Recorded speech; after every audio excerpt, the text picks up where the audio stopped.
I'm Barry Forshshaw. I'm the author of The Man Who Left Too Soon, which is the first biography of Stieg Larsson. And I'd like to talk really about the three books which are the Millennium Trilogy, which are one of the publishing sensations of this decade and are likely to stay so. Phenomenally successful books, but they're not necessarily easy books to read. And a lot of people, if you actually ask them about those books, say they've had problems with them. They've found them difficult to read because they're often very long and they're crammed with detail. But I think you have to be patient. I think we live in an age where everything is we're spoon-fed with too much. Stieg Larsson in the Millennium Trilogy came up with something new, not entirely new, and it had been done before by other writers, but he put center stage this idea of a sociopathic, damaged heroine. A woman who really couldn't function on a normal level, but is a brilliant computer hacker. And her aide, her helper, is a middle-aged journalist called Mikhail Blomqvist. And it's a kind of reversal of roles. That's one of the reasons why those books are so phenomenally successful. People had not encountered anyone like Lisbeth Salander before. And a Swedish crime writer, well-known Swedish crime writer called Camilla Läckberg, said to me, "I am Lisbeth Salander."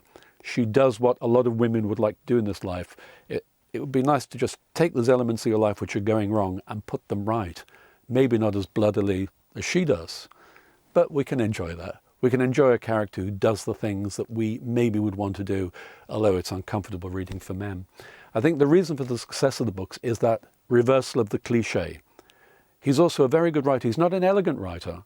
The prose is clunky very often. He's just an extremely good popular writer. There are better writers. There are better thriller writers who use prose like literary novelists. That's not what he's about. He's about telling a story. And on that level, the books function wonderfully. It'd be interesting in 100 years' time to look at those books and see if they are still being read. I wouldn't like to hazard a guess. I think they'll be around for a long time.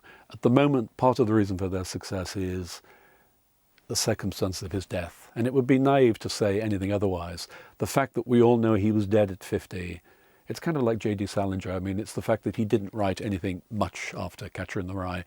That's part of the legend. People are fascinated by that. Writers who go on writing and then actually lose what they had, lose their mojo, if you like, we start to lose interest in. And I think it is true that the legend of Stieg Larsson is the fact that he died at 50 and he didn't see these books become astonishing successes. But they do use his own life.